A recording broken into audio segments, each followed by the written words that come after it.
नमस्कार दोस्तों। वो प्यार नहीं था। सच्चा प्यार इससे साबित नहीं होता कि आप कितने लंबे समय से एक साथ हैं।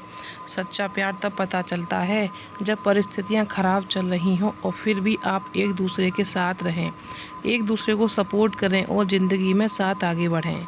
रूबी एक फैशन डिज़ाइनर थी और नितिन एक कंपनी में सेल्स मैनेजर का काम करता था।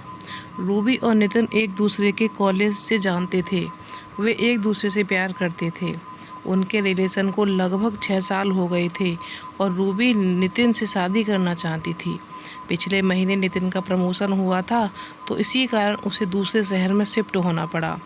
जाने से पहले वो रूबी से मिला था। रूबी बहुत उदास थी कि अब वो दोनों मिल नहीं पाएंगे, लेकिन रूबी ने नितिन को कभी माना नहीं किया जाने से। वो चाहती थी नितिन अपने करियर में आगे बढ़े और यही सोचकर उसने खुशी खुशी नितिन को जाने दिया। वो दोनों एक दूसरे को रोज़ फ़ोन करते और घंटों बातें करते थे। रूबी उससे उसके नए काम की जगह के बारे में पूछती रहती, सब कैसा है उधर, वो समय पर खाना खाता है या नहीं, काम पे ध्यान लगता है या ना। रूबी उसे सब कुछ पूछती थी। 1 साल अच्छे से बीत गए थे, लेकिन फिर कुछ ऐसा होने लगा कि रूबी बहुत परेशान रहने लगी। नितिन ना तो खुद रूबी को फ़ोन करता था और जब रूबी फ़ोन करती थी तो ये भूलकर फ़ोन रख देता था कि वो काम में व्यस्त है। रूबी को समझ नहीं आ रहा था कि नितिन ऐसा क्यों कर रहा है। भले इतना भी काम हो पर 5 मिनट तो मुझसे बात कर ही सकता है। 1 महीना ऐसे ही चला गया। फिर रूबी थक कर नितिन को फ़ोन करना छोड़ दी और नितिन तो अब उसे खुद से फ़ोन करता ही नहीं था। कुछ दिन ऐसे ही बीत गए तो रूबी ने खुद फ़ोन किया नितिन को। उसने फ़ोन नहीं उठाया। रूबी ने उसे 4-5 बार फ़ोन किया, फिर भी उसने फ़ोन नहीं उठाया। ना ही उसने बाद में खुद रूबी को फ़ोन किया।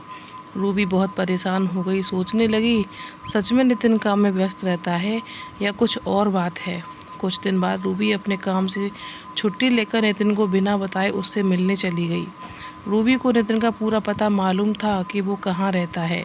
रूबी रात के समय नितिन के घर पहुंची थी। उसने देखा नितिन के घर पे ताला लगा हुआ था। उसने नितिन के फ़ोन किया, लेकिन हमेशा की तरह नितिन ने रूबी का फ़ोन नहीं उठाया। फिर रूबी ने नितिन को मैसेज किया, मैं तुम्हारे घर के बाहर खड़ी हूँ, तुम कहाँ हो। थोड़ी देर बाद नितिन ने फ़ोन किया और उसे बहुत डांटा, तुम बिना बताए क्यों आ गई, इधर किसने बोला था तुम्हें इधर आने के लिए, और फ़ोन रख दिया। उसने रूबी की कोई बात नहीं सुनी। रूबी उसके घर के बाहर ही बैठी रह गई। शायद नितिन को ऑफिस में बहुत काम हो और मैं बिना बताए आ गई, इसलिए वो गुस्सा हो गया और वो उसके घर के बाहर ही बैठ के उसका इंतज़ार कर रही थी। सफ़र में रूबी बहुत थक गई थी और इधर उधर बैठे रूबी की आंख लग गई और वह सो गई। सुबह उठकर आंख खुली उसकी तो उसने देखा कि नितिन अभी तक घर नहीं आया। उसने फिर से नितिन को फ़ोन किया। फ़ोन उठाते नितिन बोला, क्या है, तुम मुझे बार बार क्यों फ़ोन कर रही हो।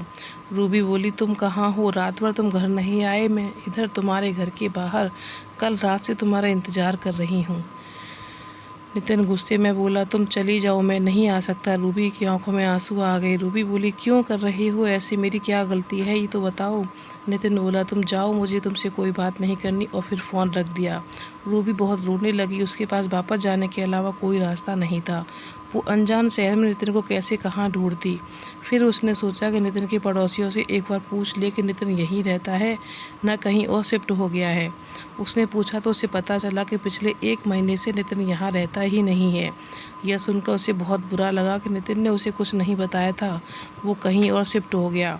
पहले नहीं बताया था ठीक है, लेकिन अब जब मैं यहाँ आ गई थी तो फिर भी उसने कुछ नहीं बताया, ना ही मिलने आया।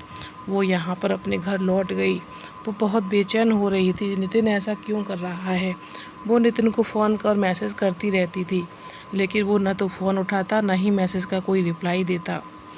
कुछ 15 दिन बाद नितिन का फ़ोन आया। रूबी अपने ऑफिस में थी। तुरंत उसने फ़ोन उठाया, ऑफिस के बाहर निकली और बात करने लगी।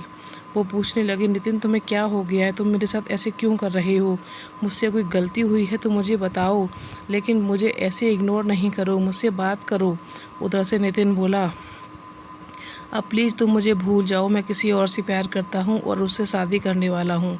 पिछले 1 महीने से उसके साथ ही रहता हूँ, इसलिए तुमसे मिलने नहीं आया था उस दिन। हो सके तो मुझे माफ़ कर देना, मैं अपना फ़ोन नंबर भी बदल रहा हूँ। इतना बोलकर नितिन ने फ़ोन रख दिया। रूबी ये सब सुनकर तो मानो जैसे उसके पैरों के नीचे से ज़मीन ही निकल गई। उसका दिल बहुत तेज़ी से धड़कने लगा। वो रोने लगी और सोचने लगी कि ऐसे 6 साल का रिलेशन एक ही झटके में तोड़ सकता है। वो उसी वक्त ऑफिस से घर चली गई। वो बहुत रोई और फिर नितिन को फ़ोन करने लगी कि नितिन ऐसे नहीं कर सकता, वो मुझे छोड़कर नहीं जा सकता। लेकिन जैसे नितिन ने कहा था कि वो अपना नंबर बदल रहा है तो उसका फ़ोन भी नहीं लगा। रूबी डिप्रेशन में चली गई थी। 15 दिनों तक ऑफिस नहीं गई। उस रोज़ ऑफिस से फ़ोन आते थे।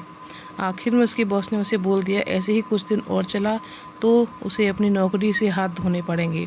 फिर कुछ दिनों बाद रूबी ऑफिस जाने लगी, लेकिन काम में उसका ध्यान नहीं रहता। 5 महीने हो गए उस बात को। अब रूबी धीरे धीरे संभल रही थी। नितिन ने फिर कभी रूबी को फ़ोन नहीं किया, ना ही रूबी से फिर कभी उसे फ़ोन किया, और दोनों अलग अलग हो गई। रूबी अपने काम में व्यस्त हो गई और धीरे धीरे नितिन को भूलने लगी और आगे बढ़ गई। तो आपको ये कहानी कैसी लगी हमें कमेंट में बताइएगा। अगर अच्छी लगी हो तो हमारे चैनल को लाइक शेयर सब्सक्राइब करिएगा। धन्यवाद दोस्तों, थैंक्स फॉर वॉचिंग।